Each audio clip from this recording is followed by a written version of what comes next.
Ram Ram sir.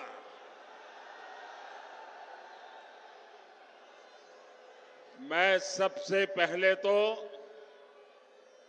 इतनी बड़ी तादाद में मेरी जहां भी नजर पड़ती है मुझे माताएं बहनें दिख रही हैं।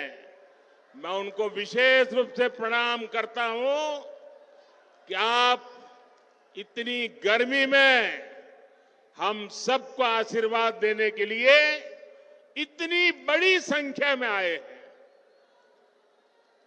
शायद राजस्थान नया इतिहास लिखने जा रहा है।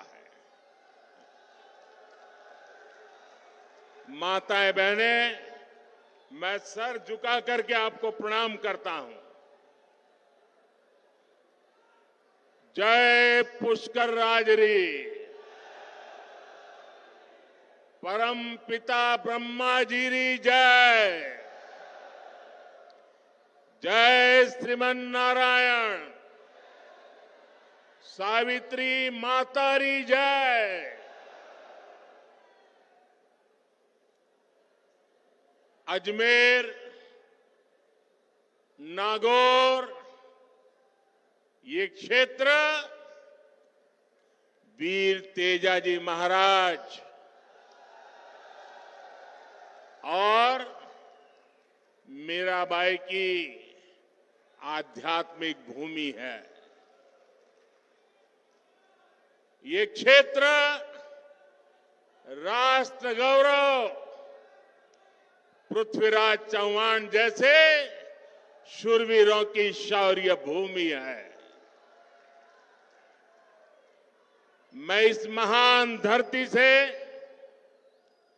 राजस्थान की इस महान अनगिनत विभूतियों को सर झुका करके नमन करता हूं।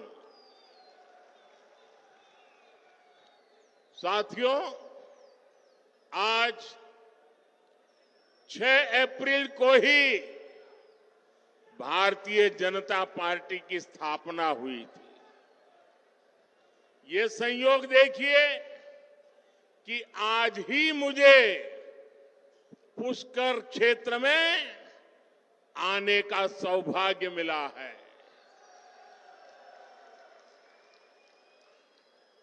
ब्रह्मा जी तो नियंता है, निर्माता है और भारतीय जनता पार्टी भी नए भारत के निर्माण के लिए प्रतिबद्ध है। और सबसे बड़ी बात,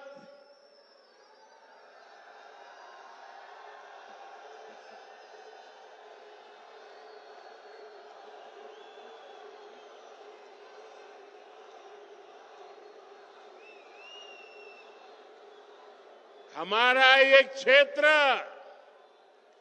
कमल से इस क्षेत्र का संबंध है और भाजपा की पहचान भी देश के कोने कोने में कमल खिलाने जा रही है। और इसलिए पूरा देश कह रहा है, हर माता बहनें कह रही है, हर नौजवान कह रहा है, फिर एक बार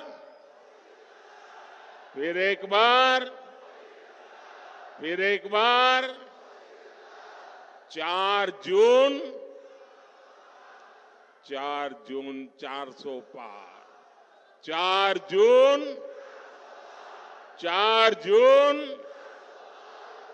जून। साथियों, देश के इतिहास में कभी कभी ऐसे मौके आते हैं जब उस देश के नागरिकों का एक फैसला अगले सैकड़ों वर्षों का भविष्य तय करता है। 2024 का ये चुनाव ऐसा ही बड़ा अवसर है। ये कोई सामान्य चुनाव नहीं है। आप याद करिए, कितने दशकों से हमारे देश में जोड़ तोड़ वाली सरकारें चली रही थी।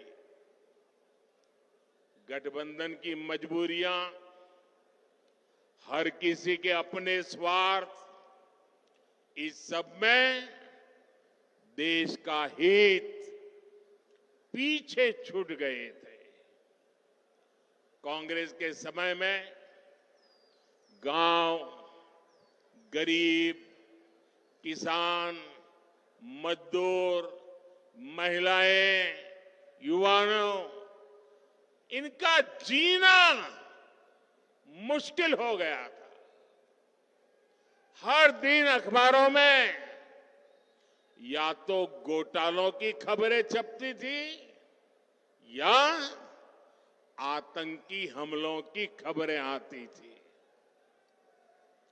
लेकिन 2014 से देश में एक बड़े बदलाव की शुरुआत हुई। दशकों बाद देश को आप सब जागरूक मतदाताओं ने पूर्ण बहुमत वाली सरकार देश को दी। आज भारत समंदर पर बड़े बड़े पुल बना रहा है।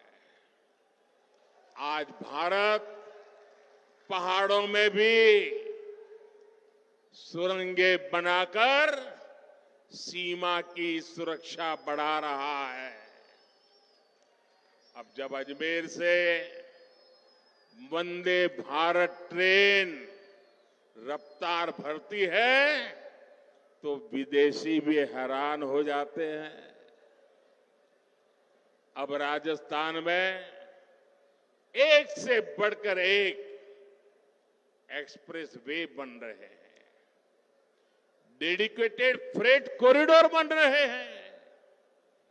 भाजपा के शासन में राजस्थान विकास की नई ऊंचाई की ओर बढ़ रहा है। साथियों, कांग्रेस जहां रहती है वहां विकास हो ही नहीं सकता।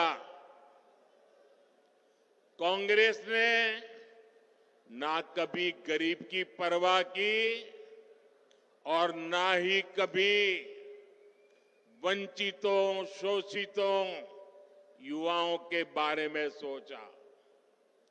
कांग्रेस के लिए यही कहा जा सकता है, एक तो करेला, दूसरे नीम चढ़ा।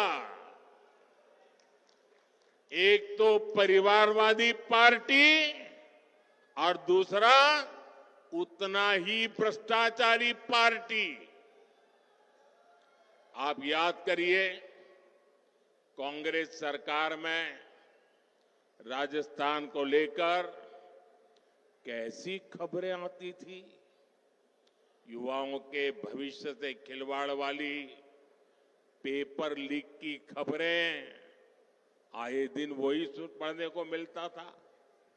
अपराधियों और माफियाओं के बेलगाम अपराध की खबरें, बेटियों के साथ अत्याचार की खबरें, पानी की विकराल होती समस्या की खबरें, कांग्रेस सरकार में लूट की हिस्सेदारी को लेकर सिर फुटव्वल की खबरें आया करती थी।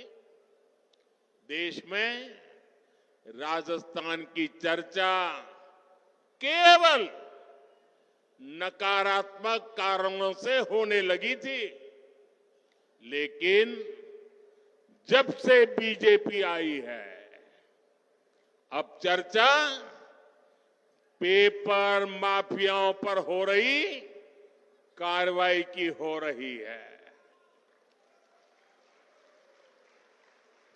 अब खबरें अपराधियों पर कस रहे कानून के शिकंजे की आती हैं।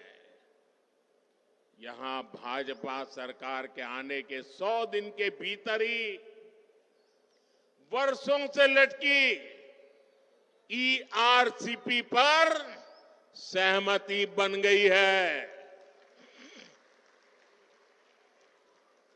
ईआरसीपी से राजस्थान के एक बड़े इलाके में पानी का संकट खत्म होने जा रहा है। जिस तेज रफ्तार से देश का विकास होना चाहिए, वो तेज रफ्तार सिर्फ और सिर्फ भाजपा ही दे सकती है। साथियों, कल कांग्रेस पार्टी ने एक झूठ का पुलिंदा जारी किया है, अपना घोषणा पत्र जारी किया है। झूठ का ये पुलिंदा कांग्रेस की एक बहुत बड़ी सच्चाई, कांग्रेस को बेनकाब करने वाला एक घोषणा पत्र है। आप देखिए, हर पन्ने पर भारत के टुकड़े करने की बू आ रही है। कांग्रेस के घोषणा पत्र में वही सोच झलकती है जो सोच आजादी के समय मुस्लिम लीग में थी।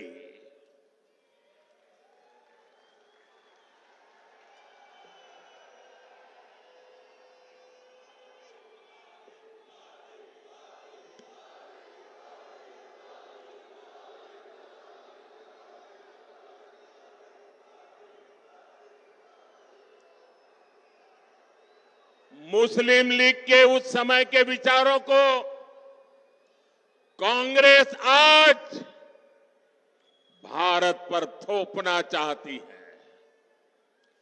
मुस्लिम लीग की छाप वाले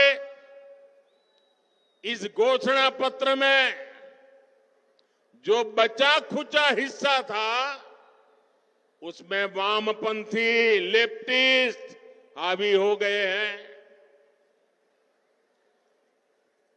और अब देखिए, आज की कांग्रेस के पास न सिद्धांत बचे हैं और न ही नीतियां बची है। ऐसा लग रहा है कांग्रेस सब कुछ ठेके पर दे चुकी है, पूरी कांग्रेस पार्टी को आउटसोर्स कर चुकी है।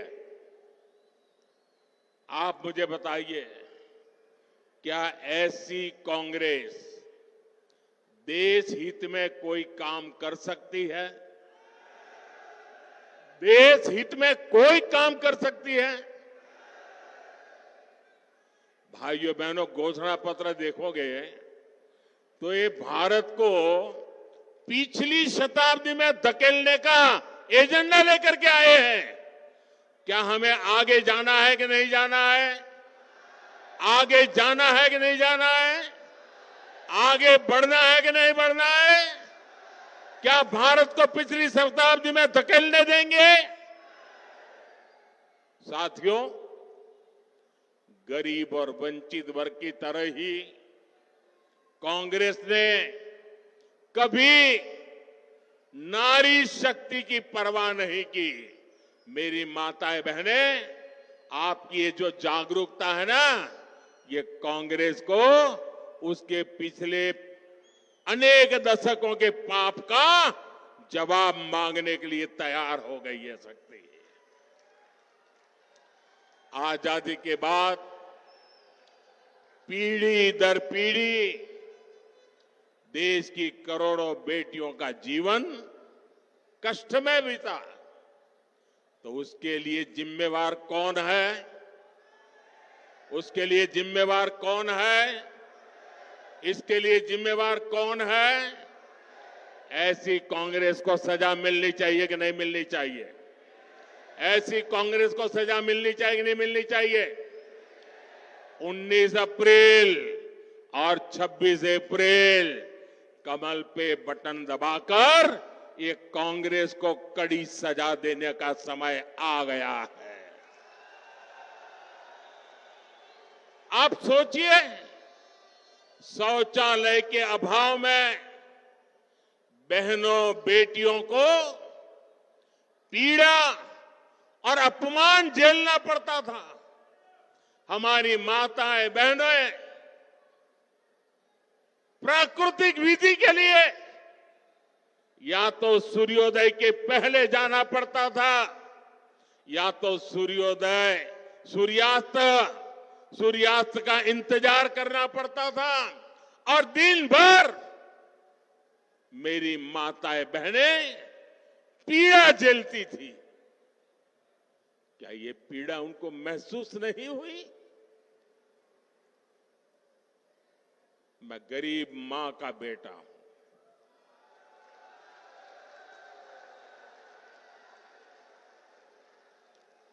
इसलिए हर मां का दुख दर्द भली भांति समझता हूं।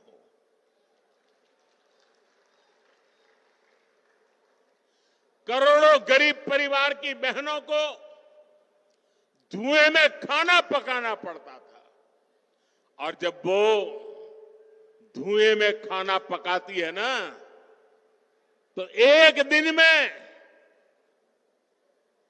जानकार लोग कहते हैं एक दिन में 400 सिगारेट जितना धुआं ये मेरी माताओं बहनों के फेफड़े में जाता था।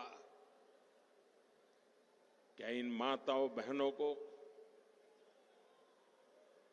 इस पीड़ा से मुक्ति मिलनी चाहिए कि नहीं मिलनी चाहिए? पानी लाने के लिए दूर दूर तक चलकर जाना होता था। मैं गुजरात का हूं। राजस्थान और गुजरात में पानी का संकट हम सब ने भली भांति देखा है और इसके सारा बोझ हमारी माताओं बहनों पर पड़ता था। सर पे बहुत बड़ा वजन उठा करके पानी लेने जाना पड़ता था। भाइयों बहनों, गर्भ के समय हमारी माताओं बहनों को जो पोषक आहार चाहिए ताकि गर्भ में जो बच्चा है वो तंदुरुस्ती के साथ उसका जन्म हो, उसकी भी परवाह नहीं की। आज आपका ये बेटा आपके गर्भ में जो बच्चा है ना, उसकी भी चिंता करता है।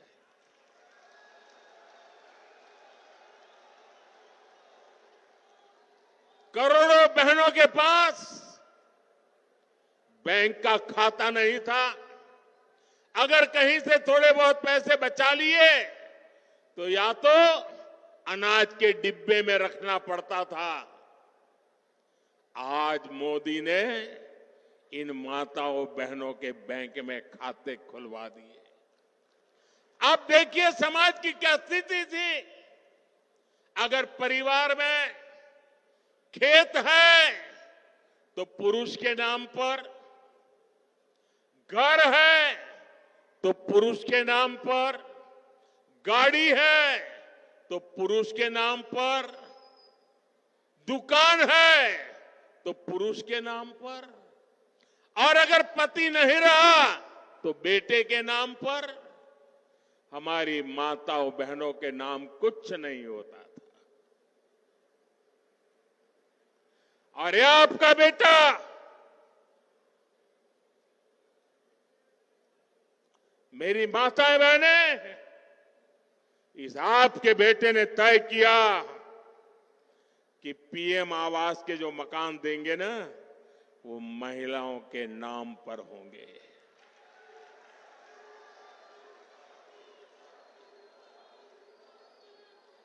हमारी माताओं बहनों को रोजगार के अवसर नहीं थे।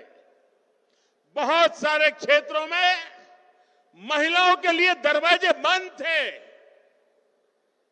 साथियों, आपने 2014 में आपके इस बेटे को आशीर्वाद दिया। आपने मुझे आशीर्वाद दिया। गरीब के इस बेटे ने देश की मातृशक्ति का जीवन आसान बनाने के लिए पूरी शक्ति लगा दी। बीजेपी सरकार ने 12 करोड़ शौचालय बनाए और हमारी माताएं बहनें कहती हैं ये शौचालय तो हमारा इज्जत घर है। उज्ज्वला योजना ने 10 करोड़ गरीब परिवार की बहनों को धुएं से मुक्ति दी।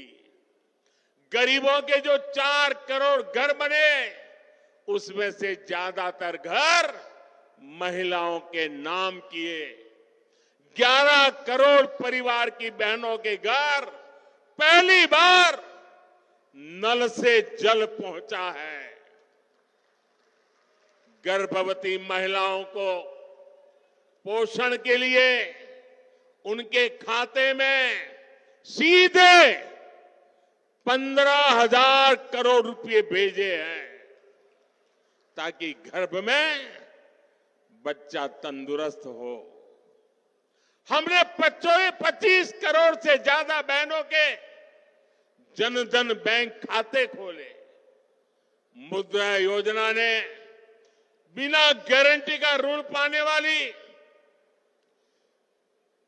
जो कुल लोग हैं उसमें से 70% ये मेरी माताएं बहनें उसकी लाभार्थी है।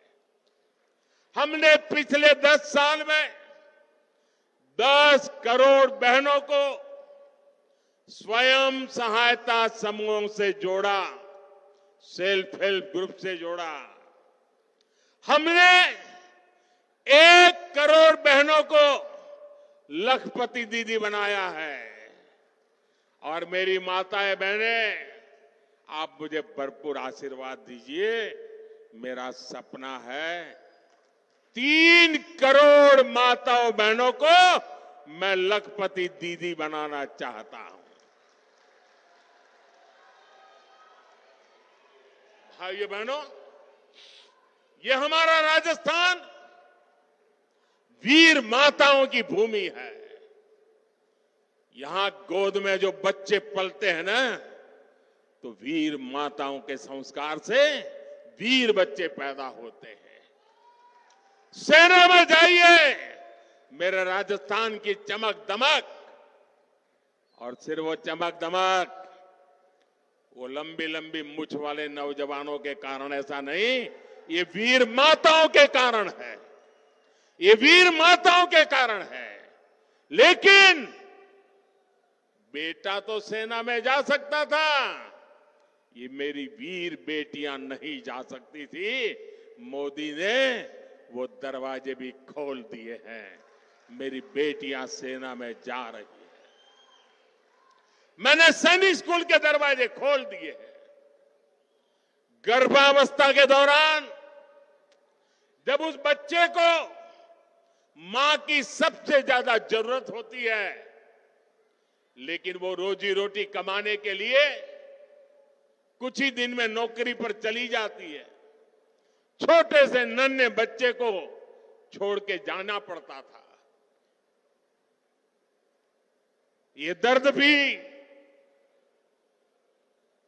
आपका ये बेटा भली भांति समझता है। और इसलिए ऐसी बेटियां जो काम करती हैं, उनके लिए प्रसूति के बाद 26 हफ्ते की छुट्टी यानी आधा साल 6 महीने की छुट्टी हमारी सरकार ने दी है। हमने पार्लियामेंट में 3-3 दशक से लटका हुआ नारी शक्ति वंदन अधिनियम से अब पार्लियामेंट में, असेंबली में, संसद में और विधानसभा में हमारी माताओं बहनों के लिए सीटों का आरक्षण पक्का कर दिया है। ऐसी तो अनगिनत योजनाएं, उसका परिणाम है कि आज भारत की नारी शक्ति के हौसले बुलंद है। और तभी मैं कहता हूं कि नीयत सही तो नतीजे सही। मुझे गर्व होता है, आज गांव की बेटियां ड्रोन उड़ा रही है। जो कभी साइकिल नहीं चला पाती थी, वो आज ड्रोन पायलट बनकर के गांव में खेती में मदद कर रही है। आज खेल के मैदान में हमारी बेटियां कमाल कर रही है। आज इसरो के बड़े प्रोजेक्ट्स को हमारी महिलाएं हैंडल कर रही हैं। आज दुनिया में महिला पायलट्स का सबसे ज्यादा प्रतिशत भारत में है, जो विमान उड़ाती है। साथियों, बीते 10 वर्ष में नारी कल्याण के लिए हमने जो किया है, ये सूची बहुत लंबी है। आपको भी लगता है, अरे मोदी जी इतना सारा कर दिया, ये भी किया, वो भी किया, इधर भी किया, इतना भी किया। मेरे राजस्थान के भाइयों बहनों, मेरे देश के भाइयों बहनों, ये जो किया है वो भले कितना ही ज्यादा क्यों ना हो, कितना ही अच्छा क्यों ना हो, लेकिन मोदी के मन की बात बता देता हूं, ये जो कुछ भी किया है ना, वो तो अभी ट्रेलर है, ट्रेलर।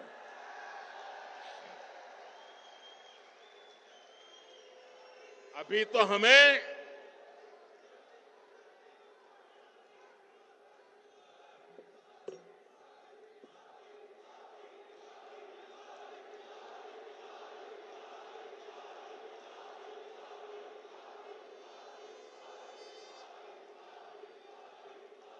अभी तो ये ट्रेलर है। हमें देश को बहुत आगे लेके जाना है। और इसलिए मैं कहता हूं, आपका सपना ये मोदी का संकल्प है।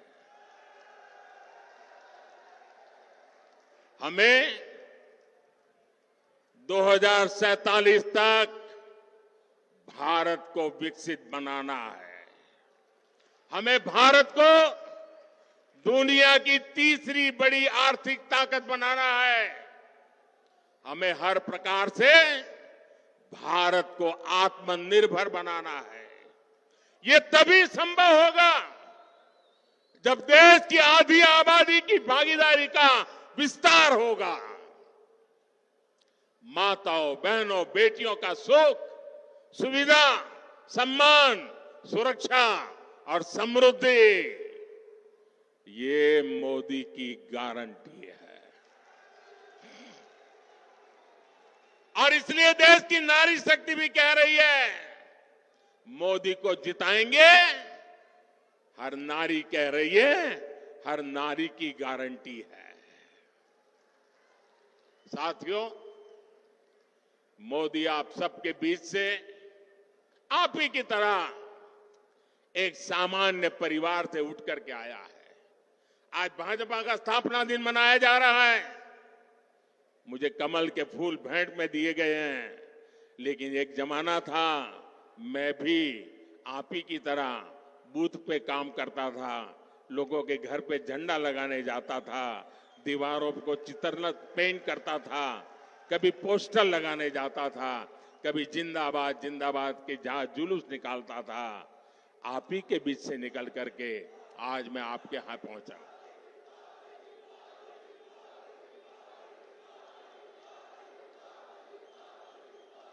साथियों, ये जो देश के बड़े बड़े नामदार कांग्रेस और शाही परिवार के बड़े बड़े नामदार इस कामदार को गाली देते हैं, वो नामदार है, शायद गाली देना उनका वो अधिकार मानते होंगे। ये कामदार ऐसा है जो हर गाली को पचा जाता है। साथियों, ये मोदी से इसलिए नाराज है क्योंकि मोदी आज देश के गांव गरीब के साथ चट्टान की तरह खड़ा है। जनता के पैसे को लूटना ये लोग अपना खानदानी हक समझते थे। मोदी ने पिछले 10 साल में लूट की इस बीमारी का परमानेंट इलाज कर दिया है। मोदी ने इनकी लूट की दुकान का शटर गिरा दिया है और इसलिए ये बौखलाए हुए हैं। साथियों, इन परिवारवादी भ्रष्टाचारियों के कैसे कैसे खेल होते हैं, मैं आपको एक उदाहरण देता हूं। आज बीजेपी की सरकार देश के 80 करोड़ जरूरतमंदों को मुफ्त राशन देती है। अलग अलग योजनाओं का पैसा सीधा आपके खाते में आता है। 10 वर्ष में हमने 30 लाख करोड़ रुपया, आंकड़ा याद रखिए, 10 साल में 30 लाख करोड़ रुपए से भी ज्यादा गरीबों के खाते में सीधे भेजे हैं। जब कांग्रेस की सरकार थी तब जो भी पैसा सरकार द्वारा भेजा जाता था तो बीच में ही लूट जाता था। अब आप सोचिए, कांग्रेस के प्रधानमंत्री ने कहा था कि दिल्ली से 1 रुपया भेजते हैं तो 15 पैसा पहुंचता है। कहा था कि नहीं कहा था? कांग्रेस के एक प्रधानमंत्री ने कहा था ना कि दिल्ली से 1 रुपया भेजते हैं तो 15 पैसा पहुंचता है। अगर 30 लाख करोड़ रुपया उनके पास होते तो क्या होता, मुझे बताइए। अब 1 रुपया भेजते हैं, 15 पैसा पहुंचता है, तो वो कौन सा पंजा है जो बीच में से रुपये मार लेता है? भाइयों बहनों, हमने जांच कराई तो पता चला कि कांग्रेस ने 10 करोड़ से ज्यादा ऐसे फर्जी लाभार्थी बनवा कर रखे थे जिनका कभी जन्म ही नहीं हुआ था, पैदा ही नहीं हुए, लेकिन योजनाएं उनके नाम पर चढ़ जाती थी। यानी 10 करोड़ फर्जी नामों पर आपके हक का हजारों करोड़ रुपया सीधे कांग्रेस के बिचौलिए के पास जा रहा था। मोदी ने ये खेल बंद कर दिया। मैंने जांच एजेंसियों को खुली छूट दी है। आपने देखा होगा, कांग्रेस के एक सांसद के यहां से 300 करोड़ से ज्यादा नगद, आप कल्पना कर सकते हैं जी, 300 करोड़ रुपए नगद अलमारी में ढेर के ढेर पड़े थे और पकड़े गए। टीवी पर आपने देखा होगा। आप हैरान हो जाएंगे, ये बैंक के पास नोट गिनने के जो मशीन होते हैं ना, मुझे कितनी बैंकों से लाया, लेकिन मशीन थक गए गिनते गिनते, मशीन बंद हो जाते थे, पैसे निकलते ही जा रहे थे। कांग्रेस का घमंडिया गठबंधन मोदी से परेशान है, इसलिए चिढ़ता है, गुस्सा करता है, गाली देता है। लेकिन कांग्रेस के लोग समझ ले, आप जितना कीचड़ उछालोगे ना, जितना कीचड़ उछालोगे, कमल उतना ही ज्यादा खिलने वाला है।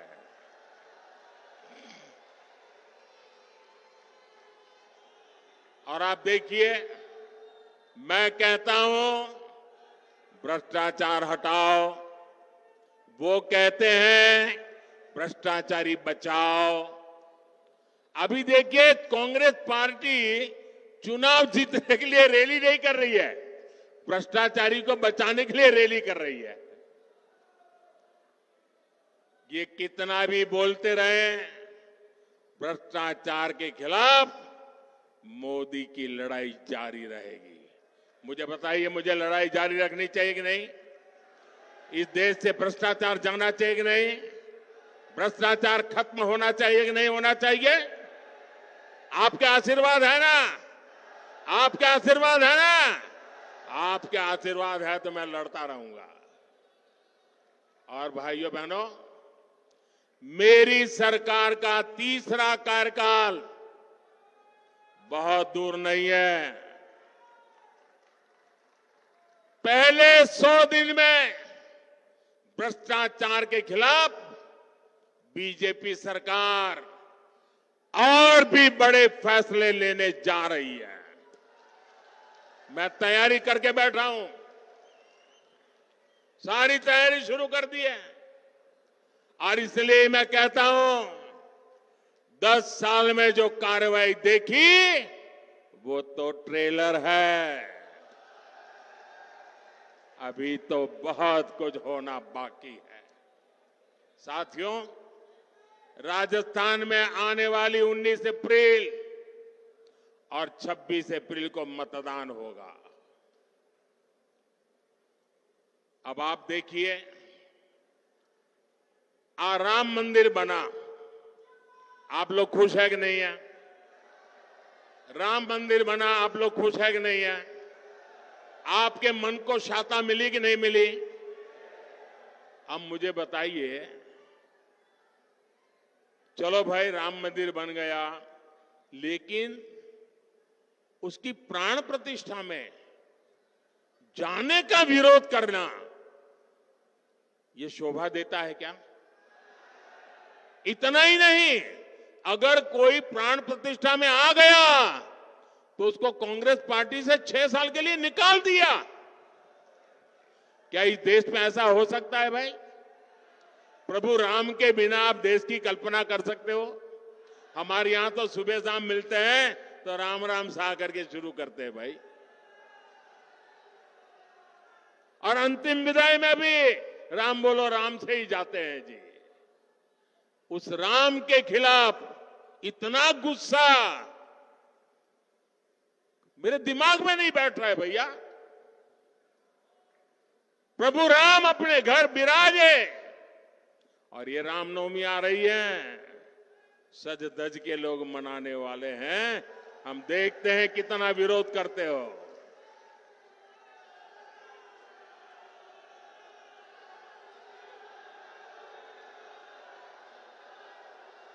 साथियों, 19 अप्रैल और 26 अप्रैल 2 दिन मतदान के हैं राजस्थान में।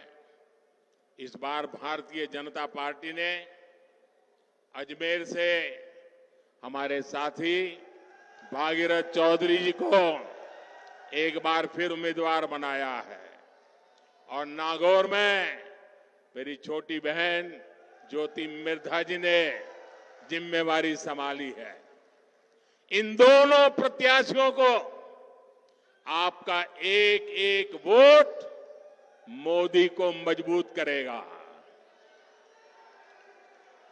और मुझे विश्वास है, राजस्थान से इस बार भी 25 की 25 सीटें देना ये राजस्थान ने तय कर लिया है। लेकिन इसके लिए हमें पोलिंग बूथ जीतना है। हमारी पूरी शक्ति पोलिंग बूथ जीतने में लगनी चाहिए। गर्मी कितनी ही तेज क्यों न हो, सुबह सुबह मतदान हो जाना चाहिए। तो मेरी ये बात घर घर पहुंचाओगे? मतदाताओं का आज जितना मैंने भाषण किया वो बताओगे? हर माताओं बहनों को बताओगे? पक्का बताओगे? अच्छा, एक मेरा काम करोगे? मेरा काम है, ज्योति जी का भी नहीं है, भागीरथ जी का भी नहीं है, ये मोदी का काम है। करोगे? जरा हाथ ऊपर करो। करोगे? करोगे? पक्का करोगे? आप घर घर जाना, और सबको कहना कि अपने मोदी जी पुष्कर आए थे और मोदी जी ने आपको प्रणाम भेजा है। मेरा प्रणाम पहुंचा दोगे? हर परिवार में मेरा प्रणाम पहुंचा दोगे? मेरे साथ बोलिए, भारत माता की, भारत माता की, भारत माता की। बहुत बहुत धन्यवाद।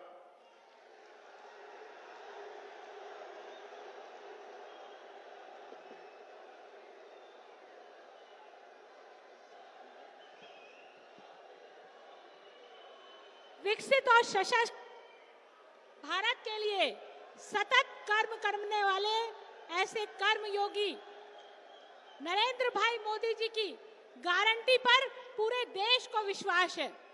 मैं मोदी जी की गारंटी अब